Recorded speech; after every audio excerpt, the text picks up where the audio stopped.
Good morning, Clearbranch kids. As you know, this month we have been learning all about trust through some really cool stories, starting from the beginning of the Bible. Now, we know that God created a perfect world, but things went bad pretty quickly because Adam and Eve made some bad decisions. But we also know through the stories we've been hearing that God had a plan and that He was going to work out this plan through generations of family, starting with one man named Abraham. Now, we've heard about Abraham and Sarah and how God blessed them with one child named Isaac. And then Isaac married and grew up, and he had his own children, twin boys named Esau and Jacob. And last week, we heard how these two brothers really didn't get along. And Jacob, in particular, did his share in making this really difficult. He did some horrible things. And he was so scared as to what Esau would do to him when he found out that he ran away. And he stayed gone for 20 years.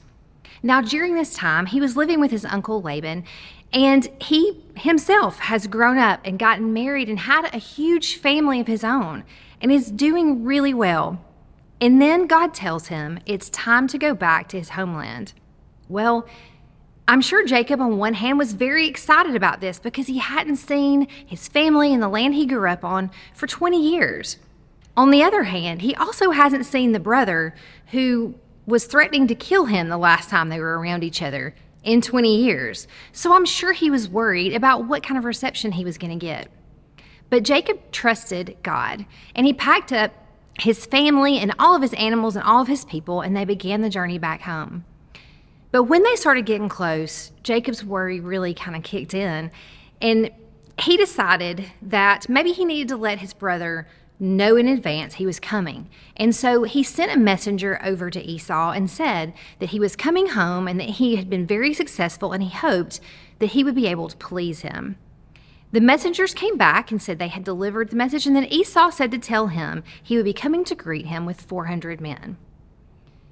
Well, that doesn't really sound like a welcome party. That sounds more like an army, like Esau was getting ready to fight. And so Jacob really did get worried. He decided to split up all of his people, his family and his herds and all of the workers into two groups, thinking that maybe if Esau chose to attack one group, the other would be able to escape.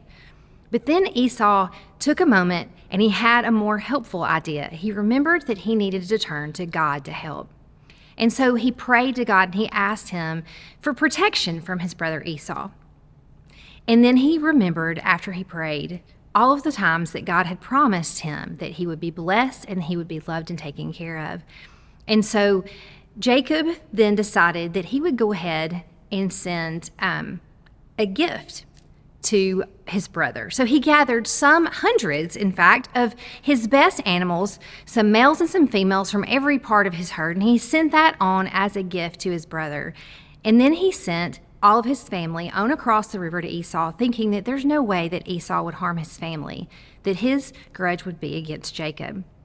And then that night, after he'd sent his family on to his brother, Jacob literally wrestled with God all night. And that's a different story for a different day. But then the next morning, having prayed, having spent time with God, Jacob went on to meet his brother himself. And as he got close, Esau came towards him, and he came and ran and met him. And as they came close and closer, Jacob did what he knew he needed to do. He bowed down 7 times and asked his brother for forgiveness. And Esau forgave him. He was glad that Jacob had come home and their families could live in unity and live together like they should be. Guys, it's easy to worry. It's easy to worry when we don't know what's going to happen, or when we're scared, or when we're not sure where we can turn. But we don't have to be overcome by that. We can do just as Jacob did, and we can turn to God in prayer and remember the promises that He has made for us. So guys, don't forget, you can trust God even when you're worried.